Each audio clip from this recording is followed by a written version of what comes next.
똑같은 집값 상승이라는 현상을 두고 세대에 따라 결과가 완벽하게 반대로 나타났네요. 맞습니다. 더 신박한 건 청년층이 깎아먹은 삶의 질의 크기가 장년층이 얻은 혜택과 맞물리면서 한쪽의 희생을 담보로 다른 한쪽만 배를 불리는 기형적인 구조가 증명되었다는 점입니다. 복잡하게 얽힌 자료들 속에서 핵심만 쏙쏙 뽑아드리는 시간입니다. 네, 오늘도 아주 흥미로운 자료를 준비했죠. 맞습니다. 보통 우리가 경제 기사를 읽다 보면 아주 흔하게 접하는 명제가 하나 있거든요. 집값이 오르면 사람들은 자신이 부자가 된 것 같은 기분에 지갑을 훌훌 열고 돈을 펑펑 쓴다. 이런 거잖아요. 네, 맞습니다. 내 집 가격이 1억 오르면 당장 내 통장에 현금이 들어온 건 아니어도 왠지 차도 바꾸고 싶고 비싼 외식도 하게 된다는 논리죠. 그런데 과연 그럴까요? 오늘의 미션은 바로 이 흔한 상식에 정면으로 질문을 던지는 겁니다. 주택가격 상승이 실제 우리 삶과 소비에 어떤 거대한 나비 효과를 불러오는지 심층적으로 분석해 보겠습니다. 네, 바로 첫 번째 장부터 아주 강력한 데이터가 나옵니다. 메인 타이틀은 집값이 오르면 지갑이 열린다 옛말입니다. 그래프가 아주 인상적인데요. 방금 오프닝에서 말씀하신 집값이 오르면 소비가 늘어난다는 현상을 경제학에서는 자산효과라고 부릅니다. 미국 같은 곳에서는 실제로 아주 잘 들어맞는 교과서적인 이론이죠. 그런데 슬라이드 그래프를 보니까 우리나라 상황은 완전히 반대네요. 두 개의 선이 엇갈리면서 X자를 그리고 있어요. 그렇습니다. 여기서 주목해야 할 가장 흥미로운 점은 한국의 상황이 교과서와 정반대라는 겁니다.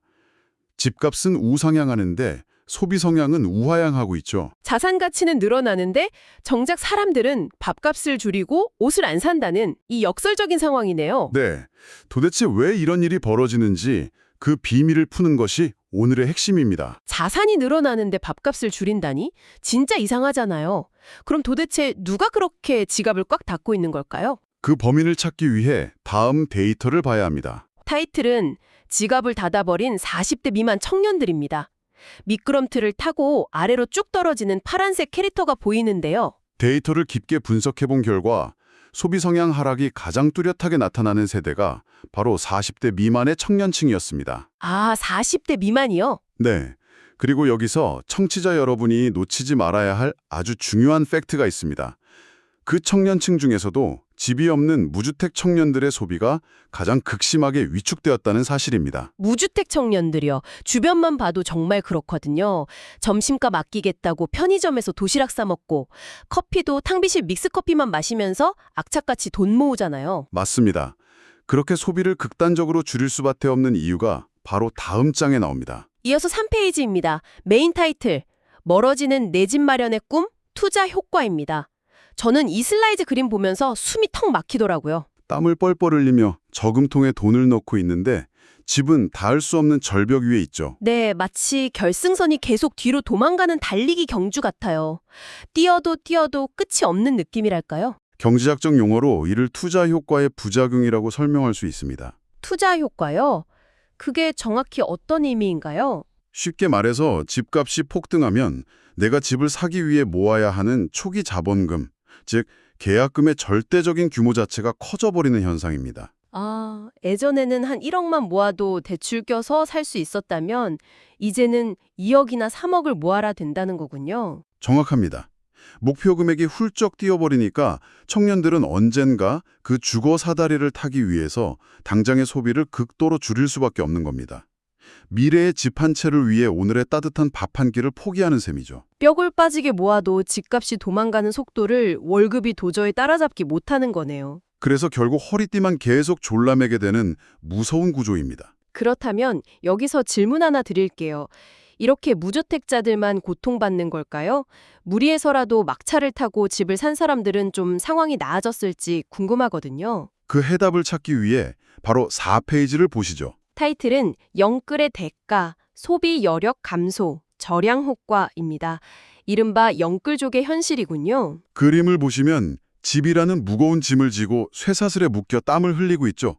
상당히 충격적입니다. 네, 많은 분들이 일단 집만 사면 고통이 끝날 거라고 생각하잖아요. 그런데 현실은 전혀 다르다는 거네요. 뼈아픈 대목이죠. 소위 절약 효과라고 부르는 현상 때문입니다. 절약 효과요? 이건 어떻게 이해하면 될까요? 청취자 여러분, 한번 상상해 보시죠. 대출이자가 월 100만 원에서 200만 원으로 껑충 뛰었다고 가정해 봅시다. 100만 원이나 뛰면 타격이 엄청나죠. 맞습니다. 동네 상권이 왜 자꾸 죽는다고 하는지 이해가 가실 겁니다. 사람들이 돈이 없는 게 아니라 빚 갚느라 쓸 돈이 없는 거였어요. 가처분 소득이 쪼그라들면서 경제 전체의 활력이 떨어지는 거네요. 이 현상을 기가 막히게 표현한 다음 장으로 자연스럽게 연결됩니다. 타이틀은 집은 있는데 현금이 없다. 웰티 핸드 투 마우스입니다. 고급 소파에 앉아서 컵라면을 먹고 있는 그림이죠. 자산은 많은데 현금은 없다. 이 아이러니한 상황이 참 씁쓸합니다. 여기서 근본적인 의문이 듭니다. 번듯한 집을 가졌는데 왜 가난하게 살아야 할까? 학계에서는 이를 부유한 하루살이라고 부릅니다. 부유한 하루살이요. 표현이 확 와닿네요. 서류 떼보면 자산이 10억인데 주말에 삼겹살 사 먹을 현금 10만 원이 없는 거잖아요. 네. 자산의 대부분이 당장 현금화하기 어려운 집 한 채에 몽땅 묶여있기 때문입니다. 더 놀라운 건 최근 39세 이하 청년층에서 바로 이런 가구 비중이 급증했다는 겁니다. 와, 집 한 채 덜렁 있고 지갑은 텅 비어 있는 청년들의 현실이네요. 잠깐만요. 그럼 지금까지 얘기를 종합해보면요. 네. 무주택 청년도 돈이 없어 안 쓰고 영끌에서 집을 산 청년도 빚 갚느라 돈을 안 쓴다는 거잖아요. 대한민국 모두가 가난해지고 있는 건가요? 바로 그 지점에서 반전이 등장합니다. 아, 반전이요. 분위기를 조금 바꿔서 6페이지 볼까요? 메인 타이틀은 든든한 노후 자산, 지갑이 열린다, 자산 효과입니다. 아까 절망하던 청년층과는 확연히 다르게 아주 여유롭게 웃으며 골프채를 든 어르신 캐릭터가 등장했죠? 네, 앞서 오프닝 때 언급했던 그 자산 효과가 드디어 여기서 나타나네요. 그랬습니다. 50세 이상 고령층의 상황은 앞서 본 청년층과 완전히 다릅니다. 이들은 과거에 이미 주택을 보유하고 있을 확률이 매우 높고 대출도 상당 부분 갚은 세대거든요. 아, 이미 빚의 굴레에서 벗어난 분들이군요. 맞습니다. 이분들에게 집값이 2억, 3억 오르는 건 당장 대출을 갚아야 하는 압박이 아닙니다.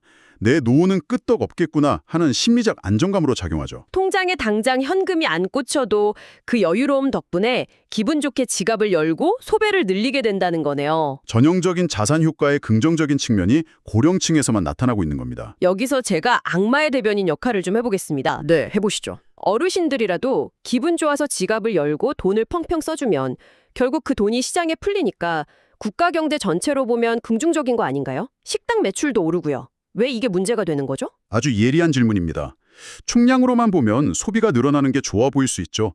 하지만 실상을 들여다보면 다릅니다. 어떤 점이 다른가요? 자산가나 고령층이 늘리는 소비는 주로 해외여행, 고급차, 사치품 등 특정 분야에 집중되는 경향이 있습니다. 반면 청년층이 줄이는 소비는 당장의 식비, 생필품 같은 골목상권 내수 경제거든요. 아, 한쪽에서는 명품관 매출이 뛰는데 다른 한쪽에서는 동네 백반집이 문을 닫는 양극화가 생기는군요. 맞습니다. 건강한 경제 생태계가 파괴되는 지점이죠. 국가 경제의 허리가 끊어지고 있다는 말이 실감납니다. 이 양극화의 정점을 보여주는 슬라이드가 바로 다음 장이네요. 커다란 집 위에 앉아 동전을 여유롭게 던지는 그림입니다. 정말 다른 세상 이야기 같아요. 다주택자이거나 고가의 주택을 보유한 자산가 계층의 이야기입니다. 이들에게 집값 상승은 단순한 장부상의 숫자가 오르는 것을 뛰어넘습니다. 실질적인 이득이 생긴다는 말씀이신가요? 네, 집값이 오르면 전세금이나 월세도 덩달아 오르니까 실질적인 임대소득이 폭발적으로 발생하죠. 삶의 질이 가장 크게 증가하는 혜택을 온전히 누리는 집단입니다. 자, 누군가는 컵라면을 먹고 누군가는 여유롭게 지갑을 여는 이 엇갈린 상황들, 명확한 숫자로 보여주는 8페이지입니다. 엇갈린 운명, 마이너스 0.23%, 플러스 0.26%입니다. 에스컬레이터를 타고 우울하게 내려가는 청년과 환하게 웃으며 올라가는 장년의 모습이 극명하게 대비되는 장이죠. 여기서 정말 핵심적인 데이터가 나오네요. 주택 가격이 단 5% 상승했을 때 사람들의 체감 행복도가 어떻게 변했는지 보여줍니다. 이 데이터야말로 오늘 분석의 하이라이트라고 할 수 있습니다. 청취자 여러분, 여기서 후생이라는 단어가 나오는데요. 조금 어렵게 들릴 수도 있겠네요. 쉽게 말해 내 통장의 여유, 그리고 살만하다 하고 느끼는 삶의 질이라고 생각하시면 됩니다. 슬라이드를 보시면 50세 미만에서는 이 후생이 0.23% 감소했습니다. 주거비 부담에 짓눌려서 삶의 질이 쪼그라든 거군요. 반면 50세 이상에서는 0.26%가 증가했습니다. 자산 가치 상승의 혜택을 톡톡히 본 겁니다. 똑같은 집값 상승이라는 현상을 두고 세대에 따라 결과가 완벽하게 반대로 나타났네요. 맞습니다. 더 신박한 건 청년층이 깎아먹은 삶의 질의 크기가 장년층이 얻은 혜택과 맞물리면서 한쪽의 희생을 담보로 다른 한쪽만 배를 불리는 기형적인 구조가 증명되었다는 점입니다. 이 숫자를 보니 참 마음이 무거워집니다. 이건 더 이상 단순한 경제 지표의 문제가 아니네요. 9페이지로 가보겠습니다. 집값 상승이 불러온 세대 간 격차입니다. 화면을 보면 쩍 갈라진 땅 위에 집들이 무너져 내리고 있죠. 네, 절벽 반대편에 선 어르신과 완전히 단절된 청년의 모습이 보입니다.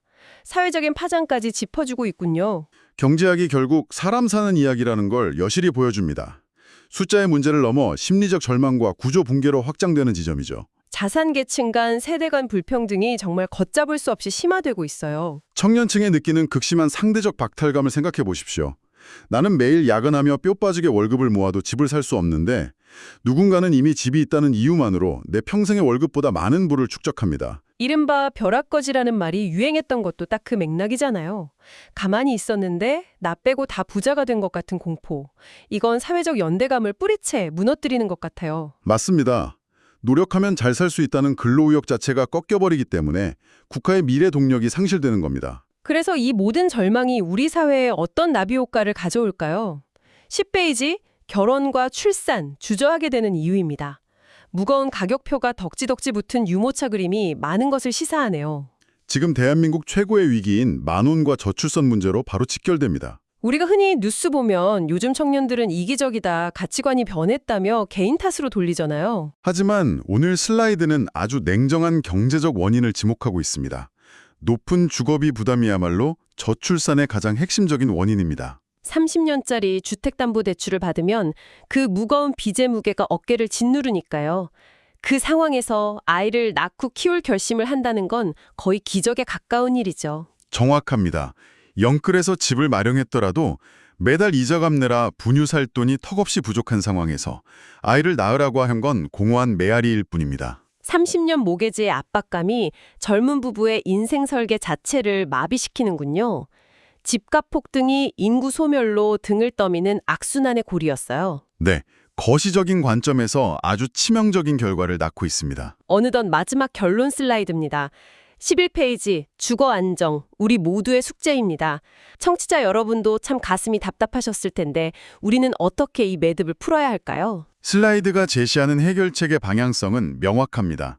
주택시장 안정을 단순히 부동산 투기꾼 잡는 정책 정도로 좁게 생각해서는 안 됩니다. 그럼 어떤 관점으로 접근해야 할까요? 잃어버린 청년층의 소비 여력을 회복시키고 끊어진 계층 이동의 사다리를 다시 잇는 첫걸음으로 봐야 합니다.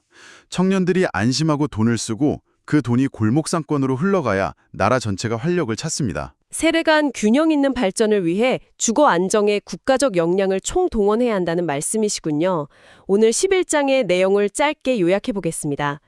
집값이 오르면 경제가 좋아질 거라는 생각은 완전히 틀린 착각이었습니다. 네, 집값 상승은 50대 이상에게는 자산 증식의 여유를 주었지만 40대 미만 청년층에게는 소비 위축과 박탈감, 나아가 출산 포기라는 치명적인 질병을 야기하고 있다는 걸 데이터로 확인했습니다. 오늘 리포트는 우리 사회의 생존이 걸린 아주 무겁고 필수적인 통찰이었습니다. 청취자 여러분께 마지막으로 도발적인 생각거리 하나 던져드리고 싶습니다. 어떤 질문일지 궁금한데요. 만약 아파트를 통한 자산 증식의 사다리가 이대로 완전히 끊어지는 시대가 온다면 어떨까요? 새로운 세대는 성공의 기준을 집이 아닌 어떤 다른 가치에서 찾게 되지 않을까요? 부동산이라는 단일한 꿈에서 깨어났을 때 우리 사회가 어떻게 진화할지 깊이 고민해 볼 만한 주제네요. 네, 청취자 여러분도 오늘 밤 한번 고민해 보셨으면 좋겠습니다. 자, 오늘의 딥다이브는 여기까지입니다. 긴 시간 함께해 주셔서 감사합니다. 오늘 자료는 머니볼 경제연구소 전범진 소장님이 제공해 주셨고 조교수 나나와 아론이었습니다. 리포트 원본 및 슬라이드는 더보기란의 네이버 카페 링크를 통해 무료로 다운받으실 수 있습니다. 감사합니다.